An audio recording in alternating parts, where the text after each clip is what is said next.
guys, welcome back to my channel. Jangan lupa ya, sebelum kalian lanjut nonton videonya, kalian bisa dukung aku melalui like, comment, dan subscribe ya. Dan kalian juga bisa share video aku ke teman-teman kalian.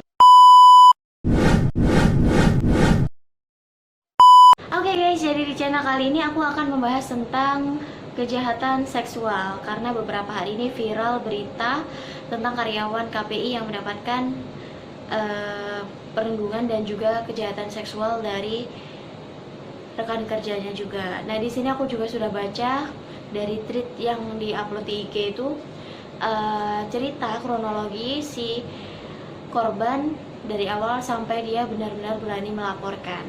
Nah, mungkin kalian juga sudah tahu berita ini dari media-media sosial seperti Twitter dan juga IG dan berita-berita lainnya. Nah, ini dia juga sempat minta tolong dari media sosial itu nge-DM Pak Jokowi, kemudian juga lawyer Hotman Paris dan juga Deddy Corbuzier. Nah, tapi belum ada respon guys. Jadi guys, banyaknya pelecehan seksual saat ini gak cuma terjadi pada anak-anak, tapi juga orang dewasa ya. Bahkan tempatnya pun tidak memandang tempat itu sepi. Tempat keramaian pun banyak terjadi tindakan pelecehan seksual seperti di jalanan umum, kemudian transportasi umum, sekolah, perkantoran, dan juga perkampungan. Jadi benar-benar kayak udah gak mandang lagi sepi atau ramainya, dan benar-benar pelecehan itu bisa terjadi dimanapun dan kapanpun dan kepada siapapun guys. Nah, mungkin teman-teman juga masih ada yang bingung nih, bentuk-bentuk pelecehan itu seperti apa sih gitu. Jadi kalau misalkan pelecehan itu bisa berbentuk dari sentuhan, kemudian catcalling, stalking, pemaksaan, kemudian tanya-tanya tentang hal yang memang menjadi privasi atau pribadi, kemudian bisa juga dari media sosial, termasuk komentar-komentar yang tidak patut ya guys ya. Nah, yang memang kadang itu rasanya tuh kayak catcalling itu. Kalau catcalling itu rasanya kayak emang hal sepele sih gitu. Kalau misalkan kita di jalanan, kemudian ada orang yang sweet, kemudian terus mereka bergerombol, terus nanyain nomor HP atau misalkan memuji kita, oh cantik banget ya kamu gitu. Terus atau misalkan dalam bentuk lain, itu bener-bener bagi orang tertentu memang merasakan tidak nyaman, dan itu juga termasuk bentuk pelecehan seksual ya guys ya. Jadi guys, dengan banyaknya kejahatan seksual yang terjadi, maka kita harus mawas diri agar kita terhindar dari hal-hal yang tidak kita inginkan, termasuk kejahatan seksual.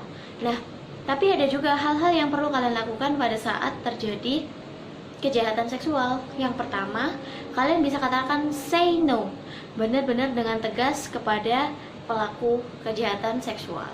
Kemudian yang kedua, kalian bisa membuat jurnal atau cerita kronologi kejadiannya seperti apa.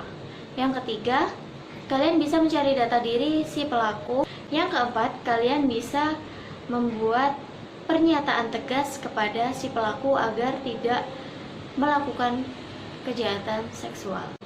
Yang kelima, kalian bisa melaporkan ke pihak yang berwajib.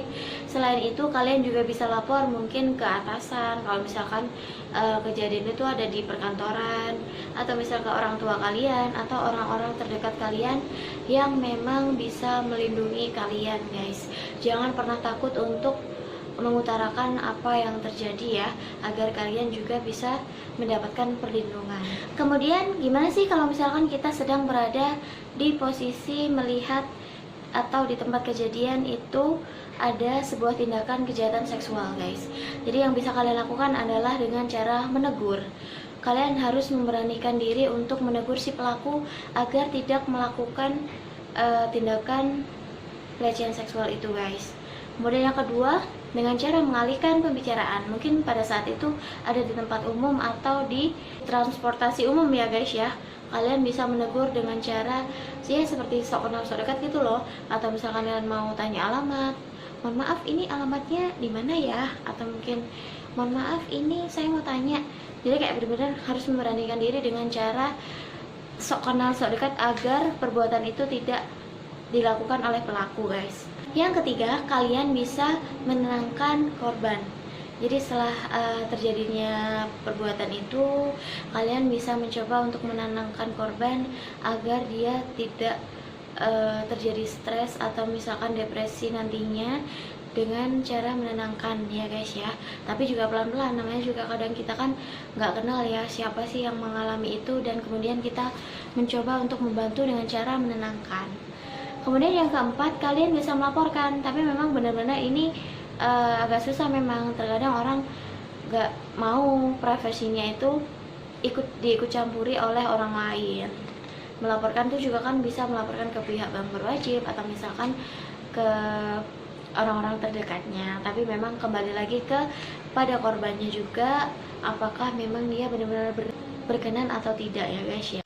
Dan yang kelima, kalian bisa mendokumentasikan dengan cara kalian bisa ngambil foto atau misalkan video ya guys ya, tapi dengan catatan kalian nggak boleh menyebarkan foto atau video tersebut ke orang lain.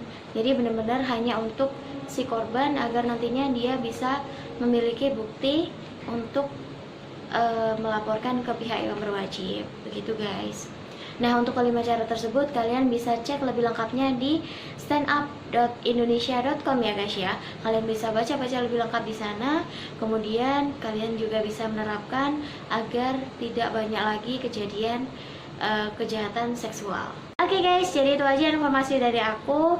Semoga bermanfaat, semoga kita bisa terhindar dari hal-hal yang tidak diinginkan, termasuk tindakan pelecehan seksual ya. Dan tentunya kita harus memawas diri dimanapun kita berada, dan berhati-hati dengan orang yang memang tidak kita kenal. Oke, see you next video ya. Bye-bye.